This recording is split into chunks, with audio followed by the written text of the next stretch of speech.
பேசிக் strength கான்செப்ட்லேருந்து ஒரு question. Arrange the following compounds in order of decreasing basicity.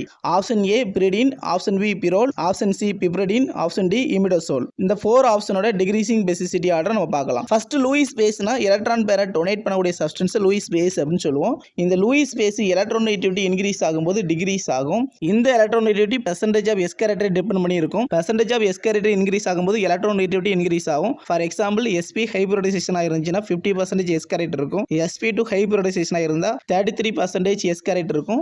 sp3 hybridisation இருந்தா 25% S character இருக்கும். So sp3 hybridisation இருந்துச்சுன்னா high பேசிக் strength இருக்கும், less electronegativity இருக்கிறதுனால. Option C ல இருக்கக்கூடிய பிப்ரடினுக்கு மட்டும் தான் sp3 ஹைபிரிடைஸ் கார்பன் இருக்கு, அதான் லீஸ்ட் எலக்ட்ரோநெகட்டிவிட்டி, சோ மோர் பேசிக். பிப்ரடின்ல இருக்கக்கூடிய நைட்ரஜன் மேல உள்ள லோன் பேர் ஃப்ரீலி அவைலபிளா இருக்கும், ஈஸியா டொனேட் பண்ணும். ஆனா ஆப்ஷன் பி ல இருக்கக்கூடிய ஃபிரோல்ல இருக்கக்கூடிய நைட்ரஜன் ரெசனன்ஸ்ல இன்வால்வ் ஆகும் to maintain the aromaticity. Option A ல இருக்கக்கூடிய பிரிடினும் ஆப்ஷன் டி ல இருக்கக்கூடிய இமிடோசோலும் நைட்ரஜன் உள்ள lone pair H+ ion accept பண்ணும்போது பிரிடினியம் அயானும் இமிடோசோல் அயானும் ஃபார்ம் ஆகும். ஆனா இமிடோசோனியம் அயான்ல இருக்கக்கூடிய நைட்ரஜன் மேல பாசிட்டிவ் சார்ஜ் ரெண்டு நைட்ரஜனும் டீலோக்கலைஸ்ட் ஆகும். சோ அது மோர் ஸ்டேபிளா இருக்கும். சோ அதுதான் மோர் பேசிக் பிரிடினை விட. So order of basicity first piperidine, second imidazole, third pyridine, fourth pyrrole. இந்த வீடியோ பிடிச்சிருந்தா லைக் பண்ணுங்க, கமெண்ட் பண்ணுங்க, நம்ம சேனலை சப்ஸ்கிரைப் பண்ணிக்கோங்க. தேங்க்யூ.